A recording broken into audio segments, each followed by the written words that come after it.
Hello everyone, GPSC helping હેન્ડમાં ફરી આપનું સ્વાગત છે. આશા રાખું આપની મેન્સની પ્રિપેરેશન એકદમ ફર્સ્ટ ક્લાસ ચાલી રહી છે. આપણે આજે એપિસોડ 3માં પહોંચી ગયા છીએ અને આ પીવાયક્યુ આન્સર રાઇટિંગની સિરીઝ છે એટલા માટે જ શરૂ કરી છે કે તમે મેન્સની અંદર એકદમ પ્રોપર આન્સર આપી શકો.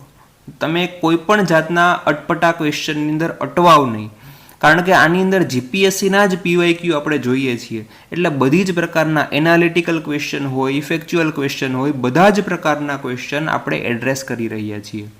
અને એક વાત હું ગેરંટી સાથે કહું છું કે તમે જો આ વિડીયો સિરીઝ જોઈ હશે પહેલેથી છેલ્લે સુધી અને આખો વિડીયો જોયો હશે તો આ પ્રકારનો ક્વેશ્ચન તમે યુપીએસસીની અંદર આપશો તો પણ તમે મૂંઝાશો નહીં. એની પૂર્ણ જવાબદારી હું લઉં છું, કારણ કે એ પ્રકારનું કન્ટેન્ટ છે. તમે જોશો એટલે તમને ખ્યાલ આવશે. ઓકે, તો વધુ વાત વગર આગળ વધીએ. આજનો આપણો ક્વેશ્ચન છે એ GS3નો ક્વેશ્ચન નંબર 13.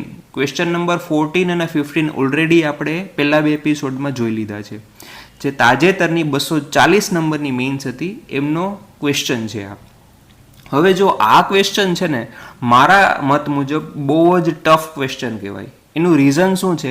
આ 5 માર્કમાં પૂછેલો હોય ને તો આ ઇઝી ક્વેશ્ચન છે, પણ આ 20 માર્કમાં પૂછેલો છે એમણે, અને બહુ જ ફેક્ચ્યુઅલ માહિતી પૂછી છે. એવું નથી કે આમાં કોઈ એનાલિસિસ કરવાનું હોય. આની અંદર ફેક્ચ્યુઅલ ઇન્ફોર્મેશન વધારે છે અને 200 વર્ડ લિમિટ માટે આ બહુ અઘરો ક્વેશ્ચન કહેવાય.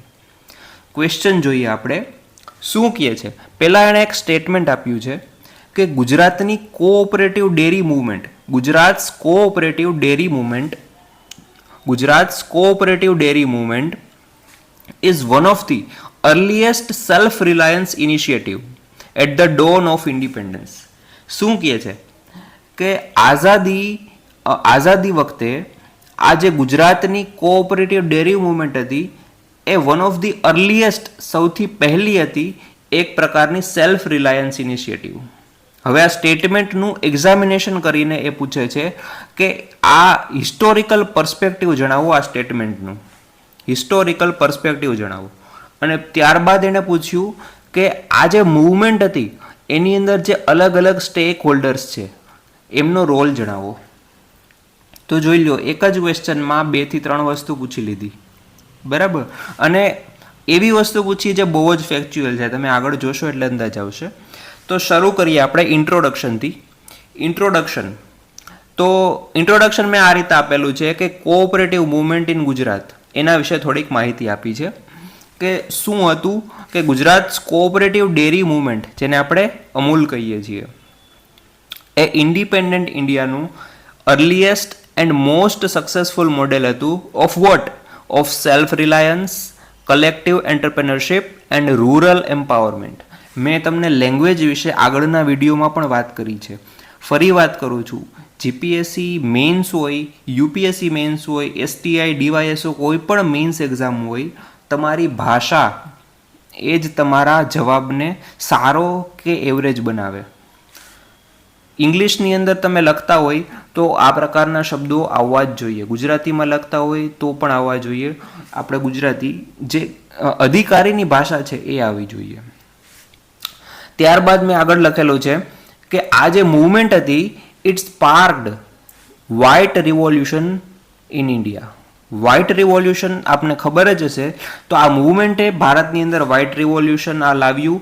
અને આજની તારીખમાં જે NDDBનો રિપોર્ટ છે, NDDBનો 2023નો જ રિપોર્ટ છે, અહીંયા મેં ડેટા એડ કરેલો છે કે NDDBના રિપોર્ટ મુજબ 2023માં ભારતે 230 મિલિયન મેટ્રિક ટન જેટલું મિલ્ક પ્રોડ્યુસ કરવું. અને આજની તારીખમાં ભારત દુનિયાનો લાર્જેસ્ટ મિલ્ક પ્રોડ્યુસર કન્ટ્રી છે. આ આપણું ઇન્ટ્રોડક્શન. આટલું ઇન્ટ્રોડક્શન હતું. હવે આપણે બોડીની શરૂઆત કરીએ. તો તમે હવે જોવો છો ને, તમે આગળના વિડીયોઝ જોયા હશે તો તમને હવે ખ્યાલ આવવા મળશે કે હું કઈ રીતે ક્વેશ્ચનને એડ્રેસ કરી શકું, ઇન્ટ્રોડક્શન હું કઈ રીતે લખું. કારણ કે હું અહીંયા જે રીતે લખું છું તમે એ સ્ટાઇલ ધીમે ધીમે તમારા મગજમાં ઉતારતા જશો, અને જે શબ્દો હું બોલું છું એ તમે તમારા આન્સરમાં ધીમે ધીમે લખશો તો એ વણાતા જશે તમારા જવાબમાં. અને એટલા માટે જ આ સિરીઝ બનાવવામાં આવી છે. આગળ જોઈએ હિસ્ટોરિકલ પર્સ્પેક્ટિવની વાત કરીએ સૌથી પહેલાં તો મેં એક ટાઈમલાઈન સ્વરૂપે આપણી શરૂઆત કરી છે કે પ્રી ઇન્ડિપેન્ડન્સ 1940sની આસપાસ શું હતું કે જે મિલ્ક પ્રોડ્યુસર હતા એટલે કે આપણા ફાર્મર્સ હતા એ ફેસ કરતા હતા price exploitation by private contractors અને એક પ્રકારની માર્કેટ મોનોપોલી હતી આ પ્રાઇવેટ કોન્ટ્રાક્ટર્સની. ત્યારબાદ ધીમે ધીમે ફોર્મેશન થયું કેડીસી એમપીયુએલ. હવે તમને મેં કીધું ને આ ફેક્ચ્યુઅલ ક્વેશ્ચન છે તો કદાચ તમને યર ના યાદ ના હોય તો ચાલે, પણ આ તો તમને ખબર હોવી જ જોઈએ કે આના પછી આ થયું, આના પછી આ થયું, ત્યારે જ તમને એક પ્રકારનું એનાલિસિસ મેળવી શકો જવાબમાં. કેડીસી એમપીયુએલ શું છે?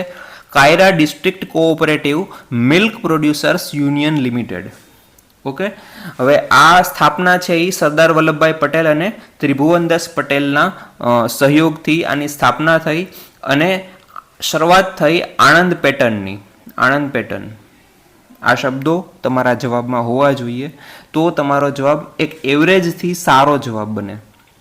હું ફરી કહું છું કે લેંગ્વેજ ખૂબ જ ઇમ્પોર્ટન્ટ છે. આણંદ પેટર્નની શરૂઆત થઈ અને કોઓપરેટિવ્સ આ જે બની છે એના ઓનર કોણ હતા? ફાર્મર્સ હતા અને એનું મેનેજમેન્ટ ડેમોક્રેટિક હતું. ત્યારબાદ વર્ગીસ કુરિયન, ડૉક્ટર વર્ગીસ કુરિયને જોઈન કર્યું આણંદ આ અમૂલ બ્રાન્ડને અને ત્યારે જ જે ખરા અર્થમાં અમૂલ હતું એ અમૂલ બ્રાન્ડ બની ગઈ. કઈ રીતે એ જણાવ્યું છે કે આ જે ડૉક્ટર વર્ગીસ કુરિયન છે તેમણે મોડર્ન પ્રોસેસિંગ અને પેકેજિંગ ટેકનિક ઇન્ટ્રોડ્યુસ કરી, તેમણે માર્કેટિંગ ઇનોવેશન ઇન્ટ્રોડ્યુસ કર્યા અને એક પ્રકારે ડેરી ઓપરેશનની અંદર પ્રોફેશનલાઇઝેશન લાવ્યું, પેસ્ચ્યુરાઇઝેશન જેવી ટેકનિક્સ અપનાવી. એના લીધે એક અમૂલ બ્રાન્ડ તૈયાર થઈ. ત્યારબાદ આગળ જોઈએ. હવે અરાઉન્ડ 1965ની અંદર એનડીડીબી નેશનલ ડેરી ડેવલપમેન્ટ બોર્ડની સ્થાપના થઈ અને ઇન્સ્ટિટ્યુશનલાઇઝેશન થયું. આ જે આણંદ મોડેલ હતું એનું ઇન્સ્ટિટ્યુશનલાઇઝેશન અને સ્કેલિંગ અપ થયું. ગવર્મેન્ટ ઓફ ઇન્ડિયા દ્વારા એનડીડીબી નેશનલ ડેરી ડેવલપમેન્ટ બોર્ડની સ્થાપના કરવામાં આવી અને ચેરમેન એના બન્યા ડૉક્ટર કુરિયન. ત્યારબાદ ઓપરેશન ફ્લડ 3 ફેઝની અંદર શરૂ થયું 1972-1996.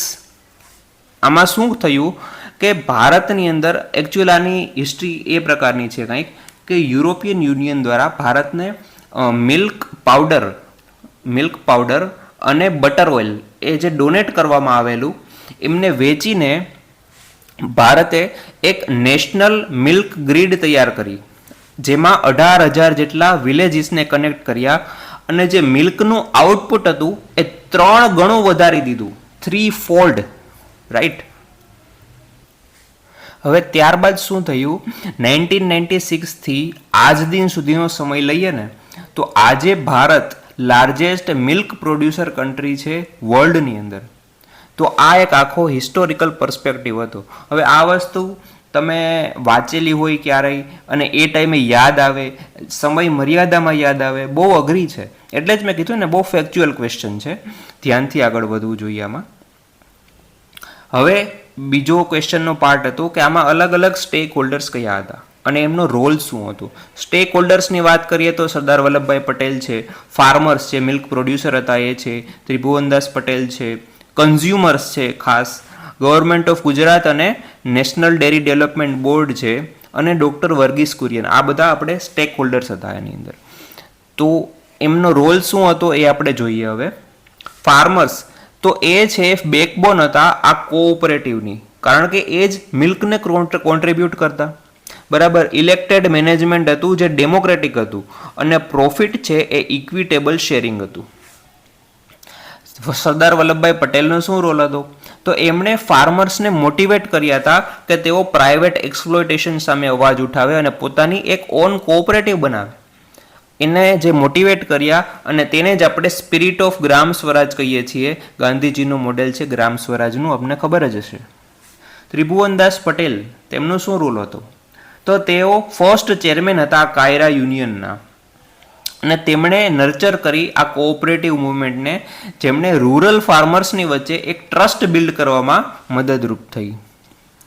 વર્ગીસ કુરિયન, તેમનો શું રોલ હતો? બહુ જ મહત્વપૂર્ણ. વર્ગીસ કુરિયનને આર્કિટેક્ટ કહેવામાં આવે વ્હાઇટ રિવોલ્યુશનના. અને એટલા માટે જ તેમણે શું કર્યું હતું, ઇન્ટ્રોડ્યુસ કરી હતી પેસ્ચ્યુરાઇઝરની ટેકનિક, મોડર્ન પ્રોસેસિંગ ટેકનિક, આપણે આગળ વાત કરી જ છે, એ જ બધી વસ્તુ છે. બ્રાન્ડ માર્કેટિંગ કર્યું, વેલ્યુ એડિશન કર્યું. વેલ્યુ એડિશન એટલે મિલ્કની જગ્યાએ મિલ્ક તો વેચવાનું જ, પણ તેમની સાથે એની અલગ અલગ પ્રોડક્ટ વેચવાની શરૂ કરી, જેમ કે અમૂલ બટર છે, મિલ્ક પાવડર છે, ચીઝ છે. આ બધું તેનાથી જે ફાર્મર્સ છે તેમની ઇન્કમમાં વધારો થયો. ગવર્મેન્ટ ઓફ ગુજરાત અને એનડીડીબીનો શું રોલ હતો? એક પોલિસી પ્રોવાઈડ કરી અને financial and technical support provide કર્યો.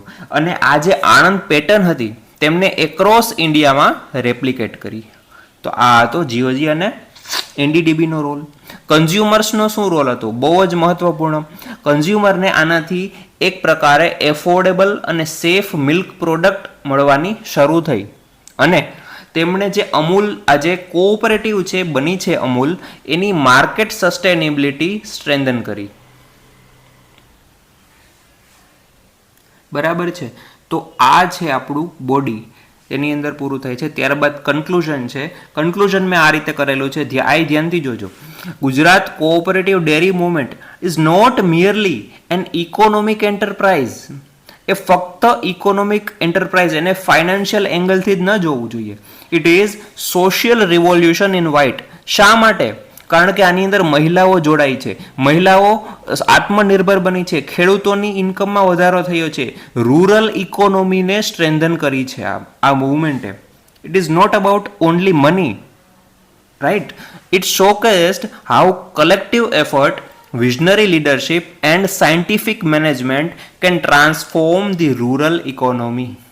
This is the conclusion. અને આ જ લેંગ્વેજ છે જે તમારે મેઇન્સમાં યુઝ કરવાની છે. તમે આ શબ્દો મારા મોઢેથી સાંભળશો, વિડીયોની અંદર જોશો અને પછી તમારા જવાબમાં લખશો, એટલે એક પ્રકારે તમારી કહેવાય ને મસલ મેમરી આપણી હોય ને એ રીતે માઇન્ડમાં બેસી જશે અને વણાઈ જશે તમારા જવાબમાં. અને એટલા માટે જ હું કહું છું કે આ સિરીઝ તમે ખાસ જોજો, બહુ જ ઇમ્પોર્ટન્ટ છે. અને અહીંયા આપણો આ એપિસોડ 3 પૂરો થાય છે. ફરી મળીશું આપણા નેક્સ્ટ એપિસોડમાં. Thank you very much. By.